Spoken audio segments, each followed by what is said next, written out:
Bom dia para todos.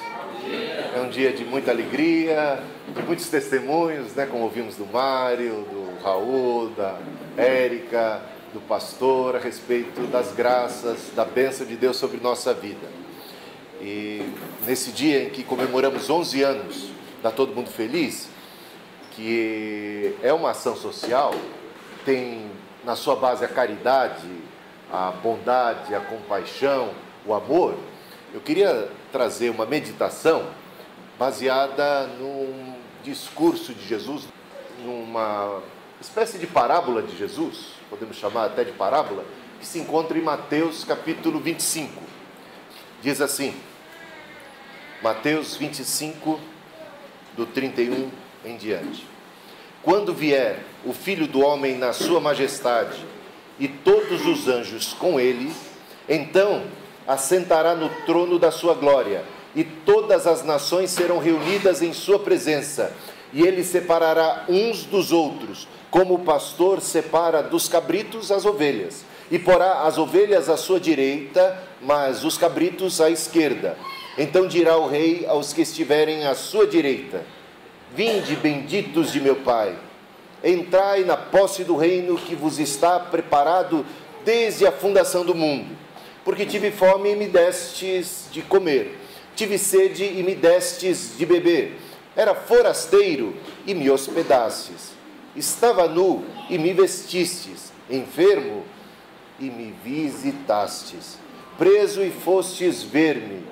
Então perguntarão os justos: Senhor, quando foi que te vimos com fome e te demos de comer? Ou com sede e te demos de beber? E quando te vimos forasteiro e te hospedamos? Ou nu e te vestimos? E quando te vimos enfermo ou preso e te fomos visitar? O rei respondendo lhes dirá: em verdade vos afirmo que sempre que o fizestes a um desses meus pequeninos irmãos, a mim o fizestes. Então o rei dirá também aos que estiverem à sua esquerda: apartai-vos de mim, malditos, para o fogo eterno, preparado para o diabo e seus anjos, porque tive fome e não me destes de comer, tive sede e não me destes de beber, sendo forasteiro não me hospedastes, estando nu não me vestistes, achando-me enfermo e preso não fostes ver-me.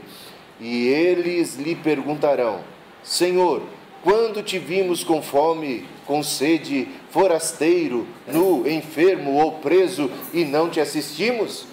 Então lhes responderá: em verdade vos digo que sempre que o deixastes de fazer a um destes mais pequeninos, a mim o deixastes de fazer.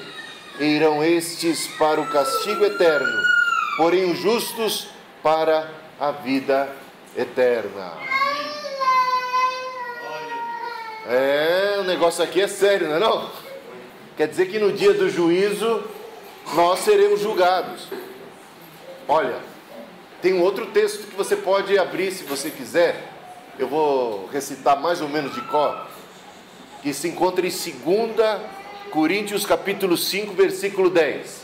Ele diz Paulo basicamente o mesmo aqui, resumidamente. Ele diz assim: todos nós compareceremos diante do tribunal de Cristo para prestar contas a respeito daquilo que fizemos no corpo. Está dizendo a mesma coisa. Ou seja, que nós seremos julgados pelos nossos atos. Os nossos atos são levados em consideração, para bem ou para mal. Mas e aquela história de que a justificação é pela fé? E que não somos salvos pelas obras, como é que fica? Então a gente precisa entender que nem Paulo e nem Jesus estão se contradizendo. Realmente a salvação é pela graça, é uma dádiva divina. Ninguém está sendo salvo ou estará salvo no final das contas, no dia do juízo, por causa das obras. Não são as obras que estão propiciando para nós a salvação, é o sangue de Jesus derramado na cruz.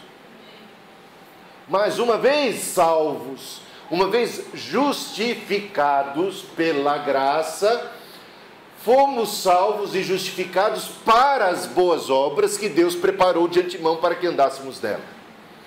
Não fomos salvos para continuarmos a viver em pecado. Fomos salvos também do pecado. Fomos salvos também para a justiça. A justiça não é apenas alguma coisa que nós recebemos como um diploma, ou um status, ou algo que nos é imputado, que é uma terminologia que o apóstolo Paulo usa, um tanto jurídica, a respeito da absolvição que nós recebemos em Cristo. Fomos absolvidos, fomos perdoados, tivemos a nossa dívida quitada, mas a partir desta bênção e desta dádiva que é graça de Deus, nós recebemos um novo coração. Nós somos também transformados. A justiça é algo da qual nós começamos a participar pela graça divina. E devemos ser servos da justiça. E devemos buscar em primeiro lugar o reino de Deus e a sua justiça. Devemos nos tornar justos como justo é o nosso Pai. Devemos nos tornar santo como santo é o nosso Pai. Devemos agora participar da natureza divina. Como filhos de Deus que somos, Deus nos deu o poder de sermos feitos filhos de Deus e não apenas chamados filhos de Deus. Não é apenas um título que recebemos filhos, não é apenas um título que recebemos santos, não é apenas um título que recebemos justos. Não somos apenas chamados de filhos, não somos apenas chamados de santos, não somos apenas chamados de justos, mas nós fomos feitos santos, feitos filhos, feitos justos. Deus nos transformou, Ele nos chamou, Ele nos resgatou do império das trevas. Lá praticávamos a iniquidade, lá éramos filhos da mentira, filhos do engano, praticávamos a corrupção. Mas Ele nos libertou do império das trevas e nos transportou para o reino do Filho do seu amor, em quem temos a redenção, fomos redimidos, fomos tirados da escravidão do pecado e chamados para a luz, e devemos brilhar. E diz Jesus Cristo no Sermão da Montanha, que nós somos luz do mundo. Ele era o título que Jesus tem, Ele é a luz do mundo. E Ele de repente se volta para os seus discípulos e diz para eles: vocês são a luz do mundo. Vocês são o sal da terra. Como Jesus foi luz e como Ele é luz, nós devemos ser aqui nesse mundo. A nossa luz deve brilhar. E Jesus, lá no Sermão da Montanha, Ele diz com todas as letras que a nossa luz brilhe, assim como uma cidade que não pode ser oculta quando está posta e iluminada no alto de uma montanha. Assim deve brilhar a nossa luz através das boas obras, e os homens, que as pessoas que estão ao nosso redor vejam as nossas boas obras e glorifiquem o Pai Celestial. Portanto, nós trazemos glória para o nome de Deus através da justiça, através das boas obras. Fomos salvos pela graça para as boas obras, e ai de nós se não as praticarmos. Se não as praticarmos, estamos em contradição com a luz que recebemos, estamos em contradição com o Santo que nos salvou e que nos deu o poder de sermos feitos seus filhos. Cuidado, Jesus disse que nada podemos fazer sem Ele, mas com Ele nós podemos muitas coisas, e que nós devemos dar os frutos do Espírito. Os frutos do Espírito são frutos dele, mas é do Espírito que está em nós, que se transforma em boas dádivas, em boas obras, em coisas boas, em generosidade, em bondade, em compaixão. Assim como ele foi compassivo, assim como ele foi bom, assim como ele foi justo, assim como ele foi santo, devemos ser nós aqui nesse mundo, não por nós mesmos, não para o nosso próprio orgulho, mas por sua graça que nos transformou, que opera em nós de maneira abundante. E aí, se não dermos os frutos, João capítulo 15, o galho, o ramo que estando na árvore, que é a videira verdadeira, se não der o devido fruto, é cortado e lançado fora. Embora por sua graça é que foi posto na árvore. Não foi pelas suas obras que qualquer um está sendo colocado na árvore. Ser colocado na árvore, que é Jesus, é obra da graça. Todos nós, quando estávamos mortos nos nossos delitos e pecados, recebemos vida, recebemos o perdão e fomos trazidos e colocados, implantados como assim, ramos que foram enxertados numa árvore. Mas, se não bebermos dessa ceifa e não dermos os frutos devidos, estamos em total contradição com a nossa própria fé. Por isso Tiago dizia: cuidado em dizer que apenas tem fé quando não se tem obras, porque as obras são sinal de que temos verdadeira fé. E ele diz assim: mostra-me a tua fé sem obras, que eu com as minhas obras mostrarei a minha fé. Então Tiago não está dizendo que a salvação é pelas obras, ele está dizendo que a salvação é pela fé, que produz necessariamente obras. É isso que a gente tem que entender. A salvação é pela graça, mas para as obras. E as obras são fruto natural dessa salvação. E se elas não acontecerem, se elas não existirem, é porque não há fé em nós. É porque nós não estamos em Cristo. Porque quem está em Cristo dá muito fruto. Por isso, no dia do juízo final, nossas obras estarão sendo contabilizadas. Nossas obras estarão sendo julgadas. Todos nós, como diz o apóstolo Paulo, 2 Coríntios, capítulo 5, versículo 10... todos nós compareceremos, vamos comparecer diante do tribunal de Deus para prestar conta de cada ato, quer seja bom, quer seja mal, para bem ou para mal. E isto vai ser um sinal da nossa própria fé. Não tem fé da boca para fora. Um dia, Jesus falando também no Sermão da Montanha, praticamente concluindo, ele diz assim: pelos seus frutos os conhecereis. Ele diz: cuidado com os falsos profetas, porque no dia do juízo final muitos chegarão a mim e vão dizer assim: Senhor, mas em teu nome não fizemos isso, em teu nome não fizemos maravilhas, milagres, expulsamos demônios, curamos enfermos. E Jesus vai dizer para eles, que vão ficar espantados em ouvir essa frase, essa declaração de Jesus: apartai-vos de mim, porque eu não vos conheço, vós, praticadores da iniquidade. Se alguém é praticador da iniquidade, é porque não conhece a Jesus e nem dele por ele é conhecido. Pratica a iniquidade e diz: eu estou cheio de fé. Cuidado, pelos seus frutos os conhecereis, não pelos dons. Pode até manifestar um dom aqui, outro dom lá, ou até diversos dons, como Jesus mesmo diz, mas se não tiver os frutos, e os frutos são as boas obras, e os frutos são as virtudes de Deus em nós, então nós estamos desqualificados. Por isso, no dia do juízo final, as nossas obras devem glorificar o nome de Deus, devem aparecer, e nós devemos nos apresentar diante de Deus com os feixes repletos de frutos. Não podemos nos apresentar diante de Deus de mãos vazias. Deus tem nos dado oportunidade, tempo, graça, seu Espírito. E se recebemos um talento de Deus, e aqui nós lembramos a parábola anterior a essa que lemos aqui, porque Jesus está numa sequência de parábolas para falar a respeito do juízo final, para falar a respeito do reino de Deus, para falar a respeito da sua segunda vinda. E ele conta antes dessa parábola, a parábola dos talentos. E ele diz que não há quem não tenha recebido algum talento. Um recebeu pelo menos 1, outro 2, outro 5 talentos. Todos, sem exceção, têm recebido talento. Ah, mas até o que não é crente tem recebido talento? Tem recebido talento também. Tem recebido a vida de Deus, tem recebido inteligência, tem recebido sabedoria, ou pelo menos capacidade ou potencial para ela. Às vezes não tem exercitado ela, mas tem recebido.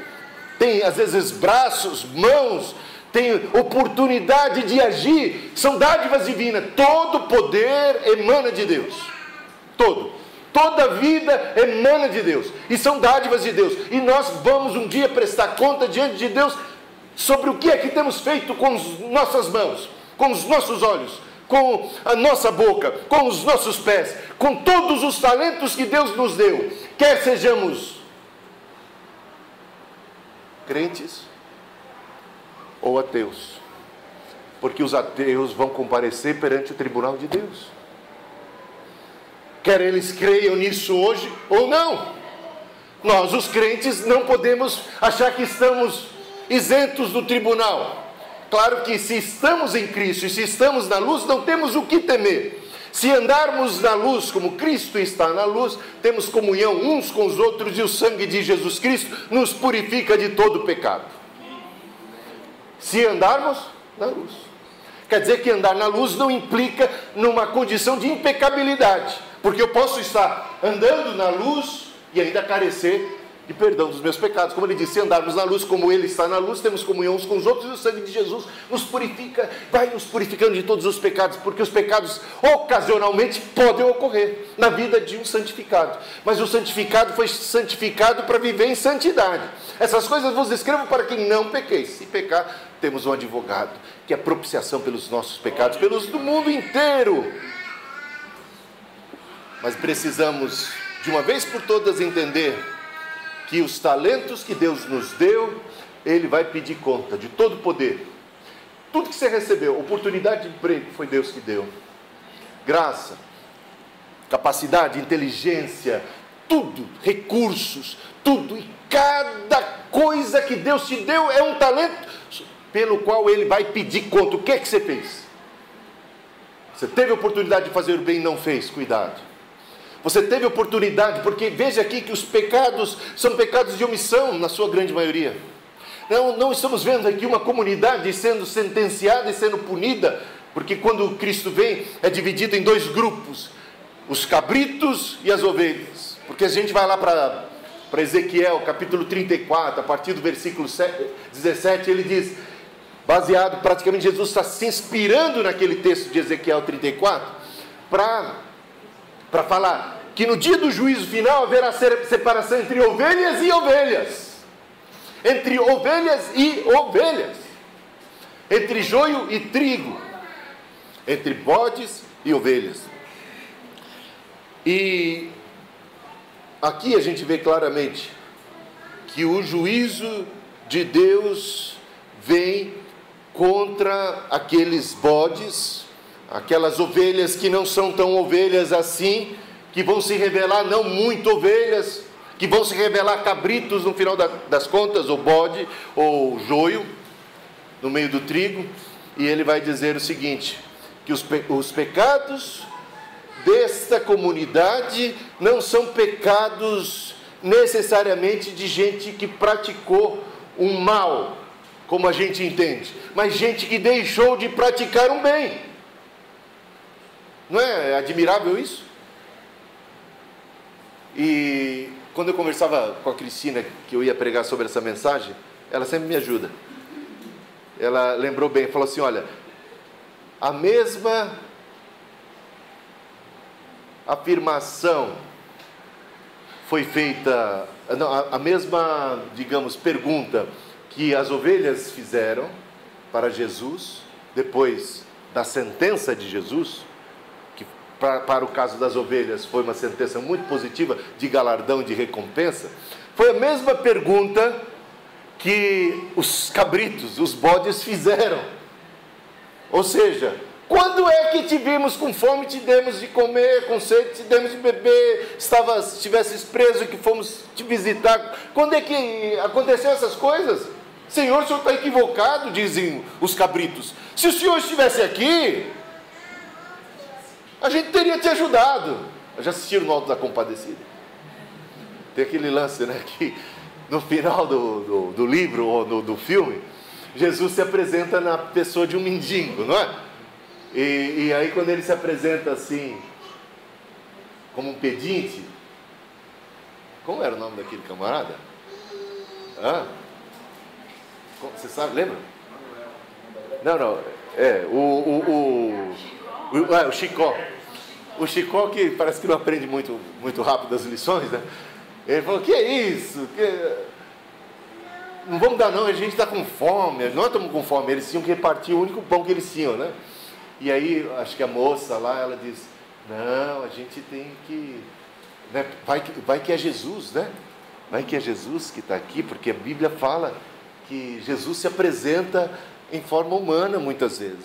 E o que a gente vê aqui nesse texto é exatamente isso.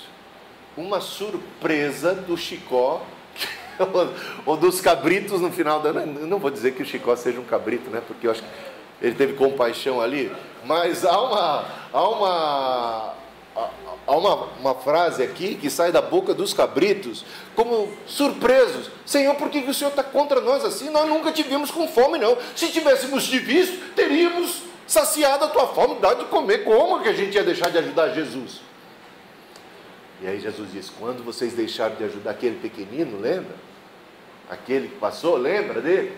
Eu estava naquela pessoa, ali eu estava representado. E você deixou de fazer, foi a mim. Agora, quando Deus dá as bênçãos e os galardões para as ovelhas também ficam espantadas. Falam assim, Jesus, por que o Senhor está dando isso para a gente? Não merece não. Nós nunca te vimos com fome, te demos de comer. Nunca te vimos com sede, te demos de beber. Nós nunca fizemos isso não. Aí Jesus vai lembrar para ele: quando vocês fizeram para um dos pequeninos, a mim vocês fizeram. Aí eles: ah, é? Nós não sabíamos não. Olha que coisa. Os cabritos só agem por interesse, não é? Se soubessem que era Jesus, teriam feito, porque era Jesus.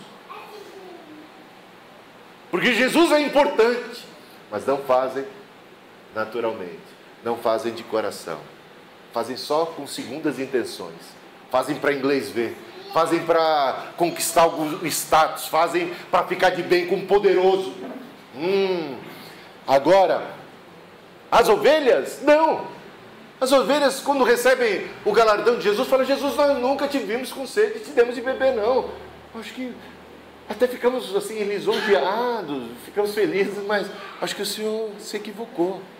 Fala assim: não, eu não me equivoquei. Eu sei que vocês, quando agiram sem nenhum interesse. Agiram porque a natureza de fazer o bem está dentro do coração de vocês. Porque agiram por compaixão. Agiram sem esperar nada em troca. Mas eu vi, eu estava lá, eu fui o ajudado. Que coisa incrível, que coisa linda. E que a gente possa aprender isso, hein? Que a gente possa aprender que Deus está vendo tudo. E quando nós agimos de acordo com o Espírito, andamos em Espírito, realmente temos muitos galardões. Grande é o teu galardão, né? Grande é o teu galardão. Acumula tesouro no céu.